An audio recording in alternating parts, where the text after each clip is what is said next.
अस्सलाम वालेकुम दोस्तों, आज हम सूरह फील की तफसीर बयान कर रहे हैं जो कि मक्का मुकरमा में नाज़िल है। सूरह फील का तर्जमा, क्या आपने नहीं देखा कि आपके रब ने हाथी के मालकों के साथ क्या सलूक किया?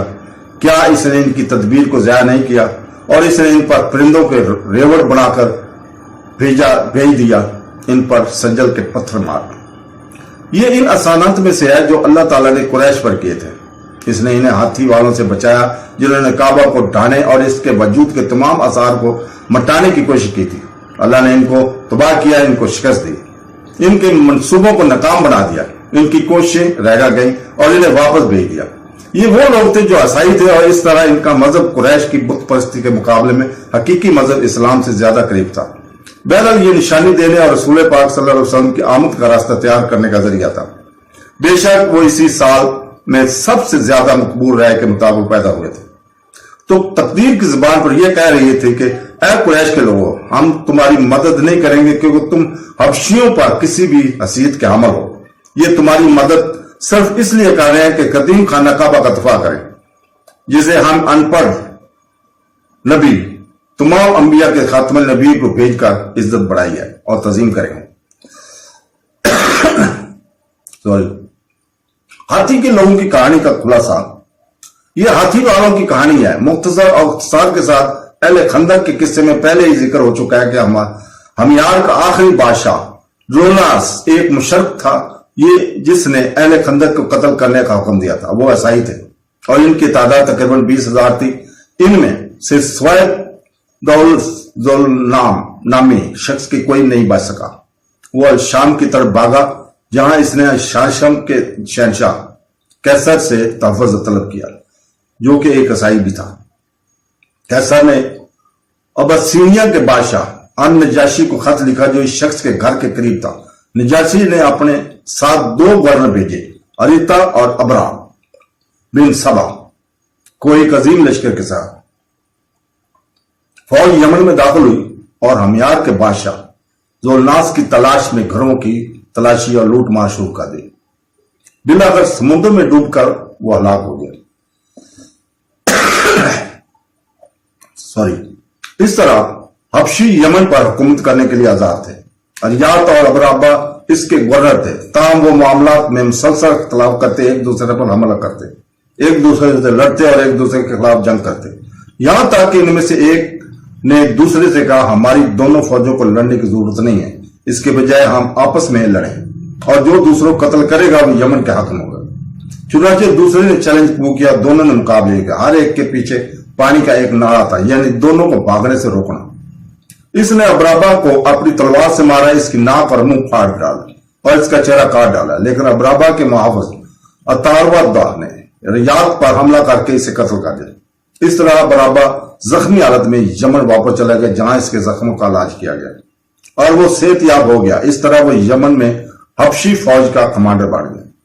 फिर हबशा के बादशाह निजासी ने इस खत लिखा जिसमें इसके रियाद के दरमियान जो कुछ हुआ इसका जिम्मेदार इसे ठहराया और इसे धमकी दी कि इसने यमन की सरजमीन पर कदम रखने की कसम खाई और इसकी पेशानी का बाल काट दिया।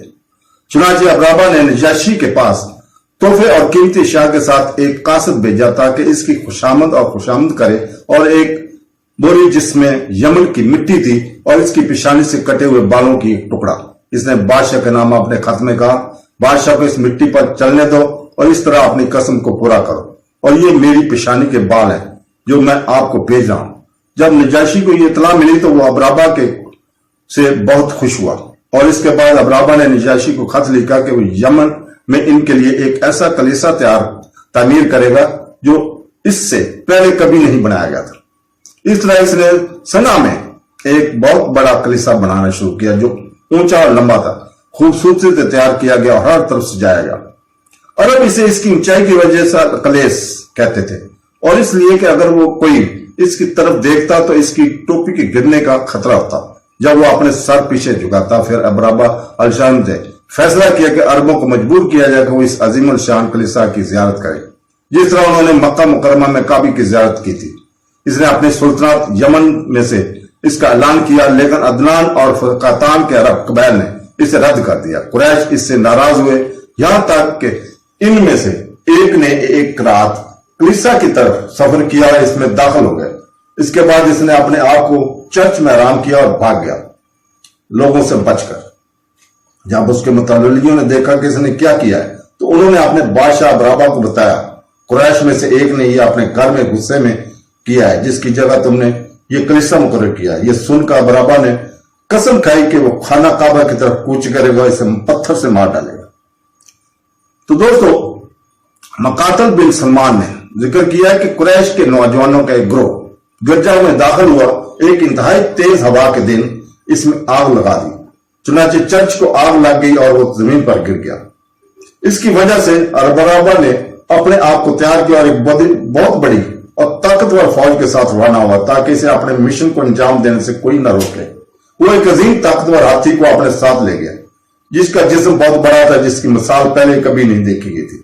इस हाथी का नाम महमूद था और इसे हबशा के बादशाह नजाशी की तरफ से खास तौर पर इस महल के लिए बराबा के पास भेजा गया था। यह भी कहा गया कि इसके साथ 8 और हाथी थे, इनकी तादाद भी 12 बताई गई। इसके अलावा बड़ा महमूद और अल्लाह बेहतर जानता है कि इनका इरादा यह था कि इस बड़े हाथी को काबा के ढाने के लिए इस्तेमाल किया जाए। उन्होंने काबा के स्तूलों से जंजीरें बांधकर और दूसरे सिरे को हाथी के गले में डालकर ऐसा करने का मंसूबा बनाया। फिर वो हाथी को अपने ऊपर खींच लेते ताकि एक ही वक्त में खाना काबे की दीवारें गिरा दे। जब अरबों को अबराब की मौत की खबर मिली तो उन्होंने इसे इंतहाई संगीन मामला समझा। उन्होंने इसे अपने ऊपर फर्ज समझा कि मुकद्दस घर का दिफा करें और जो इसके खिलाफ साजिश का इरादा करे इसे पसपा करें। इस तरह अहले यमन का सबसे शरीफ आदमी और इनके सबसे बड़े सरदार का अबराब के सामना करने निकले। इसका नाम जुल्फर था। इसने अपनी कौम को बुलाया और अरबों में से जो भी इसकी पुकार पर लब्बैक कहेगा वो अबराब के खिलाफ जंग में निकले और बैतुल मुकद्दस की हिफाजत के लिए लड़े। इसने लोगों को पुकारा कि अबराब के काबा को ढाने और गिराने के मंसूबे को रोके, तो लोगों ने इसका जवाब दिया और वो अबराब के साथ जंग में दाखिल हुए, लेकिन इसने इन्हें शिकस्त दी। यह अल्लाह की मर्जी और काबा की ताजीम और ताजीम के इरादे की वजह से हुआ। जुल्फर को पकड़ लिया गया और अबराब के लश्कर के साथ ले जाया गया। फौज अपने रास्ते पर चलती रही यहां तक कि वो खत्ताम की सरजमीन पर पहुंच गई, जहां इसका मुकाबला नफील बिन हबीब अल कसामी के साथ अपनी कौम शहरान और नहस कबीर से हुआ। उन्होंने बराहा से जंग की लेकिन इसने इन्हें शिकस्त दी और नफील बिन हबीब को पकड़ लिया। इब्तिदा में वो इसे कत्ल करना चाहता था लेकिन इसने माफ कर दिया और इसे हज्जाज का रास्ता दिखाने के लिए अपना रहनुमा बना लिया। दोस्तों, जब वो ताइफ के इलाके करीब पहुंचे तो वहां के लोग यानी शकीफ के लोग अबरा की तरफ निकल गए। वो इसे राजी करना चाहते थे क्योंकि वो अपनी इबादत गाह से खौफजदा थे जिसे वो अल-लात कहते थे। अबरा ने इन पर मेहरबान हुआ। उन्होंने अबू रजाल नामी एक शख्स को अपने साथ रहनुमा बनाकर भेजा। जब वो मक्का के करीब अल-मखमास के नाम से मशहूर मुकाम पर पहुंचे तो वहां क्याम किया। फिर इसने अपनी फौजें मक्का वालों की ऊंटों और दूसरे चरने वालों जानवरों को पकड़ने के लिए रवाना की, जो उन्होंने किया, जिसमें अब्दुल मतलब के तकरीबन 200 ऊंट भी शामिल थे। इस खास मुहिम का सरदार असूद बिन मसूद नामी शख्स था। इब्ने सआद ने जो जिक्र किया है इसके मुताबिक बाद अरब इस पर तंज किया करते थे, इसलिए कि इसने इस तारीखी वाकये में इस तारीखी किरदार में जो अदा किया है। इसके बाद अबरा ने हंता अल अमरी नामी एक कासिद को मक्का में दाखिल होने के लिए भेजा और इसे हुक्म दिया कि वो कुरैश का सर अपने पास ले आए। इसने इसे यह भी हुक्म दिया कि वो इसे बता दे कि बादशाह मक्का के लोगों से इस वक्त तक जंग नहीं करेगा जब तक कि वो इसे काबा की तबाही से रोकने की कोशिश न करे। हंता शहर गया और इसे अब्दुल मतलब बिन हाशिम की तरफ हदायत की गई, जिसको इसने अबरा का पैगाम पहुंचाया। अब्दुल मतलब ने जवाब दिया कि अल्लाह की कसम, हाँ इससे लड़ने की कोई ख्वाहिश नहीं रखते और ना ही हम ऐसा करने की पोजीशन में है। ये अल्लाह का मुकद्दस घर है और इसके खलील इब्राहिम का घर है। अगर वो चाहे इसे अबरा को इससे रोक दे, ये इसका घर और इसकी हुर्मत की जगह है। अगर वो इसे इसके करीब जाने देता है तो अल्लाह की कसम हमारे पास इसे बचाने का कोई जरिया नहीं है। इससे कहा कि मेरे साथ इस अबरा के पास चलो। चुनाचे अब्दुल मतलब इसके पास साथ चलेगा। अबरा ने जब इसे देखा तो इससे मुतासर हुआ, क्योंकि अब्दुल मतलब बड़े और खूबसूरत आदमी थे। चुनाचे अबरा अपनी नशिस्त से उतरा और इसके साथ जमीन पर कालीन पर बैठ गया। इसके बाद इसने अपने मुतरजम से कहा कि इससे कहो कि तुम्हें क्या चाहिए। अब्दुल मतलब ने मुतरजम को जवाब दिया, मैं चाहता हूं कि बादशाह मेरे ऊंट जो इसने मुझसे छीने हैं वो 200 हैं। अबरा ने फिर अपने मुतरजम से कहा कि जब मैंने तुम्हें पहली बार देखा था तो मैं तुमसे बहुत मुतासर हुआ था, लेकिन अब तुम्हारे मुझसे बात करने के बाद मैं तुमसे पीछे हट गया हूं। तुम मुझसे 200 ऊंटों के बारे में पूछ रहे हो जो मैंने तुमसे छीन ली है। इस घर का मामला छोड़ दो जो दीन की बुनियाद है और तुम्हारे बाप दादा का मजहब है, जिसे मैं तबाह करने आया हूं, और तुम मुझसे इसकी बात नहीं करते। अब्दुल मतलब ने इससे कहा, बेशक मैं ऊंटों का मालिक हूं, जहां तक घर का तल्लुक है तो इसका रब है जो इसकी हिफाजत करेगा। अबरा ने कहा, मुझे इसे तबाह करने से रोका नहीं जा सकता। अब्दुल मतलब ने जवाब दिया, फिर ऐसा करो।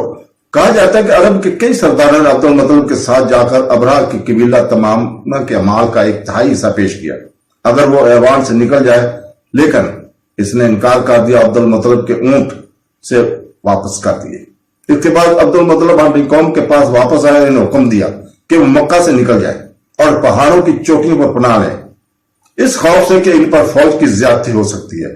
फिर इसने खाना काबा के दरवाजे की ताती अंगूठी को पकड़ा और कुरैश के बहुत से लोगों के साथ मिलकर अल्लाह से दुआ की कि वो अबरा और इसकी लश्कर पर फतह दे।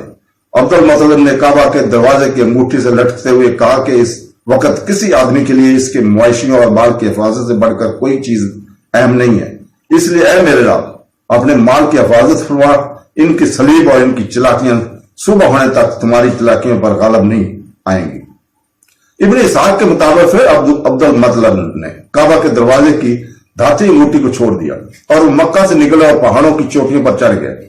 मकातल बिन सलमान का जिक्र है कि उन्होंने काबा के पास बंधे हुए 100 जानवरों को इस उम्मीद पर छोड़ दिया कि लश्कर में से कुछ इनमें से कुछ को बगैर हक के लिए ले जाएंगे, और इस तरह अल्लाह का इंतकाम अपने ऊपर लेगा। जब सुबह हुई तो बड़ा ने मक्का मुकर्रम में दाखिल होने की तैयारी की। इसने महमूद नामी हाथी तैयार किया। इसने अपनी फौज को मुतारक किया और उन्होंने हाथी को काबे की तरफ मोड़ दिया। इसी वक्त नफील बिन हबीब इसके करीब आया और इसके पास खड़े हो गए। इसके कान से पकड़कर कहा, घुटने में महमूद, फिर पलट जा और सीधा इस तरफ लौट जाओ जहां से तुम आए हो, क्योंकि तुम मुकद्दस शहर में हो। फिर इसने हाथी का कान छोड़ दिया और इसने घुटने टेक दिए। इसके बाद नफाल बिन हबीब वहां से चले गए और पहाड़ों की तरफ तेजी से चले गए। अब्राहा के आदमी ने हाथी को उठाने की कोशिश में मारा, लेकिन इसने इनकार कर दिया। इसके सर पर मारा, कलाड़ियों और कांटेदार लाठियों का इस्तेमाल करते हुए इसे इसके मजामत से निकाला और खड़ा किया, लेकिन इसने इनकार किया तो उन्होंने इसका रुख यमन की तरफ किया और वो उठकर तेजी से चल पड़ा। फिर इस शाम की तरफ मोड़ा और इसने फिर ऐसा ही किया। इसका रुख मशरक की तरफ किया तो इसने भी ऐसा ही किया। फिर उन्होंने इसका रुख मक्का की तरफ किया और वो फिर घुटने टेके। फिर अल्लाह ने इन पर समुद्र से परिंदे भेजे, जिसे निगलने वाले और बगले हर परिंदे के पास चने और दाल के साइज के 3-3 पत्थर थे, हर पंजे में एक और चूच में एक। हर कोई जो इनके जद में आया वो तबाह हो गया। हालांकि इनमें से सभी मुतासर नहीं हुए थे। वो घबराहट में सड़क के किनारे नफैल के बारे में पूछते हुए भाग गए कि शायद वो इन्हें घर का रास्ता बताए। अलबत्ता नफैल पहाड़ की चोटी पर कुरैश और हिजाज के रब्बरों के साथ इस गजब का मुशाहिदा कर रहे थे जो अल्लाह ने हाथी वालों पर नाजल किया। नफैल ने फिर कहना शुरू किया कि वो कहां भागेंगे। जब अल्लाह ताला का तवाब करने वाला अलैहिस्सलाम को शिकस्त हुई तो ना के फतह। इब्ने इसहाक ने बयान किया है कि नफैल ने इस वक्त इशार की सतरें पड़ी, क्या आप मुसलसल तवाउन के साथ जिंदा नहीं रहे? हमने सुबह के वक्त घूमती आंखों के साथ आप सबका एहसान किया। अगर आपने देखा, लेकिन आपने इस चट्टान से ढके पहाड़ के पहलू में नहीं देखा जो हमने देखा, फिर तुम मुझे माफ कर दोगे और मेरे मामले की तारीफ करोगे और हमारे दरमियान जो कुछ खो गया है इस पर गम ना करो। मैंने परिंदों को देखकर अल्लाह की हम्द की और डर गया कि कहीं हम पर पत्थर न करे। तो सब लोग नफैल के बारे में ऐसे पूछ रहे हैं कि गोया मुझ पर हबशियों का कुछ फर्ज है। अता बिन यसार और दिगर ने कहा कि इन सब को अजाब की इस घड़ी में अजाब नहीं आया, बल्कि इनमें से कुछ को फौरी तौर पर तबाह कर दिया गया, जबकि दूसरे फरार होने की कोशिश में आहिस्ता आहिस्ता अजाब से टूट गए। अबरा इन लोगों में से था जो अजाब से टूट गए थे, यहां तक कि इसकी मौत सरजमीन खशम में हुई। इब्न इसहाक ने कहा कि वो मक्का पर हर रास्ते और पानी के चश्मे पर मारे मारे तबाह होकर चले गए। अबरा का जिस्म पत्थरों की वबा से मुतासर हुआ और इसकी फौज इसे अपने साथ ले गई। जब वो टुकड़े टुकड़े हो रहा था, यहां तक कि वो सना में वापस पहुंचे। जब वो वहां पहुंचे तो वो परिंदे के बच्चे की तरह था, और वो इस वक्त तक नहीं मरा जब तक कि इसका दिल इसके सीने से ना निकल जाए। तो वो दावा करते हैं, इब्ने साल ने कहा कि जब अल्लाह ताला ने मोहम्मद सल्लल्लाहु अलैहि वसल्लम को नबूवत के साथ भेजा तो वो कुरैश के लिए जो नेमतें अल्लाह ताला ने अपने फजल से इन पर नाज़िल फरमाई थी, इनमें से इनको हबशियों के हमले से बचाना था। इस वजह से इन्हें कुरैश को एक मुद्दत तक महफूज तरीके से मक्का में रहने दिया गया। चुनाचे अल्लाह ताला ने फरमाया, क्या आपने नहीं देखा कि आपके रब ने हाथी वालों के साथ क्या किया, सलूक किया? क्या इसने इनकी तदबीर को जाया नहीं किया और इन पर परिंदों को रेवड़ बनाकर अबाबील भेज दिया? इन्हें सजील के पत्थरों से मारा और इनको असफ जैसा कर दिया। कुरैश के अलाफ इनके काफिलों के लिए सर्दियों और गर्मियों में, लिहाजा वो इस घर के रब की इबादत करें जिसने भूख से खाना खिलाया और खौफ से महफूज रखा। मतलब यह है कि अल्लाह इनकी हालत नहीं बदलेगा, क्योंकि अल्लाह इनके लिए भलाई चाहता था अगर वो इसे कबूल कर ले। इब्ने हशाम ने कहा, अबाबील ग्रोह है, जैसा कि अरब सिर्फ एक परिंदे की बात नहीं करते। उन्होंने ये भी कहा, सज्जल यूनुस अल नूरी और अबू अबैदा ने मुझे खबर दी है, अरबों के नजदीक इसका मतलब सख्त और ठोस चीजें हैं। फिर फरमाया, बाद मुफस्सरीन ने जिक्र किया कि यह दरअसल दो फारसी अल्फाज हैं जिन्हें अरबों ने एक लफ्ज बना दिया है। दो लफ्ज हैं, संज और जल। संज पत्थर और जल का मतलब है मिट्टी। पत्थर इन दो किस्म के होते हैं, पत्थर और मिट्टी। इसने आगे कहा, अल असफ फैसलों के वो पत्ते हैं जो जमा नहीं होते। इनमें से एक का नाम असफा है। हमाद बिन सलमा ने असम से, उन्होंने जर से, उन्होंने अब्दुल्ला और अबू सलमा बिन अब्दुर्रहमान से रवायत की कि उन्होंने कहा, इब्ने अब्बास और साद दोनों ने कहा, अबाबील का मतलब इनमें से बाज दूसरों के पीछे चलते हैं। अल हसन बिसरी और कतादा दोनों ने कहा, अबाबील का मतलब बहुत से हैं। मुजाहिद ने कहा, अबाबील का मतलब है मुख्तलिफ, यके बाद दिगरे ग्रोह में। इब्ने जैद ने कहा, अबाबील का मतलब है मुख्तलिफ, इधर से उधर आना, वो हर जगह से इन पर आए। इब्ने जरीर ने इसहाक बिन अब्दुल्ला बिन हारिस बिन नौफल से नकल किया है कि उन्होंने अल्लाह के इस फरमान के बारे में कहा, और इसने इनके खिलाफ अबाबील नामी परिंदे भेजे। इसका मतलब है तकसीम में जिस तरह ऊंट अपने रेवड़ में तकसीम होते हैं। और रवायत है कि इब्ने अब्बास ने फरमाया, और इनके खिलाफ अबाबील नामी परिंदे भेजे। इनके पास परिंदों की चूचों की तरह थोथनी और कुत्तों के पंजे जैसे पंजे थे। रवायत है कि अकरमा ने अल्लाह के इस कौल पर तबसरा करते हुए कहा, परिंदे अबाबील वो सब्ज परिंदे थे जो समुद्र से निकले थे, और इनके सर शिकारी जानवर के सरों की तरफ से। अबैद बिन अमेर से रवायत है कि उन्होंने कहा, परिंदे अबाबील वो समुद्र के 7 परिंदे थे जिनकी चूंचों और पंजों में पत्थर थे। अबैद बिन अमेर रजी अल्लाह ताला से रवायत है कि उन्होंने कहा कि जब अल्लाह ताला ने हाथी वालों को हलाक करना चाहा तो इन पर परिंदे भेजे जो समुद्र से निकल कर आए थे। हर परिंदे के पास 3 छोटे पत्थर थे, 2 पत्थर इसके पांव और 1 पत्थर इसकी चूंच में था। वो आए यहां तक कि वो अपने सरों पर कतार बनाकर जमा हो गए। फिर उन्होंने जोर से चीख मारी और जो कुछ इनके पंजों और चूंचों में था इसे फेंक दिया। इस तरह किसी के सर पर पत्थर नहीं गिरा, स्वयं इसके के इसके पीछे से निकला, यानी इसके अंदर से गुजर गया, और इसके जिस्म के किसी हिस्से पर नहीं गिरा मगर ये कि मुखालफ सिमत से निकला। फिर अल्लाह ताला ने एक तेज आंधी भेजी जिसने पत्थरों को मारा और इनको ताकत बढ़ा दी।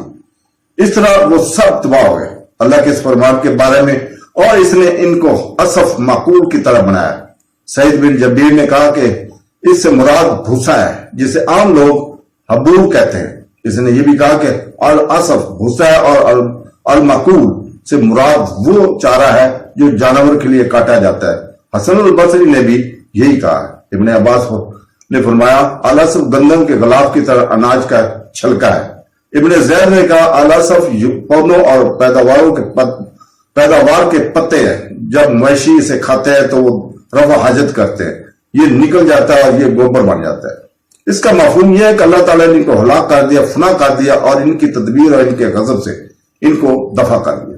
انہوں نے کوئی نیکی حاصل نہیں کی، اس نے ان کے بڑے پیمانے پر تباہی مچائی، اور ان میں سے کوئی بھی اپنی سرزمین کی طرف واپس نہیں آیا۔ کیا ہوا؟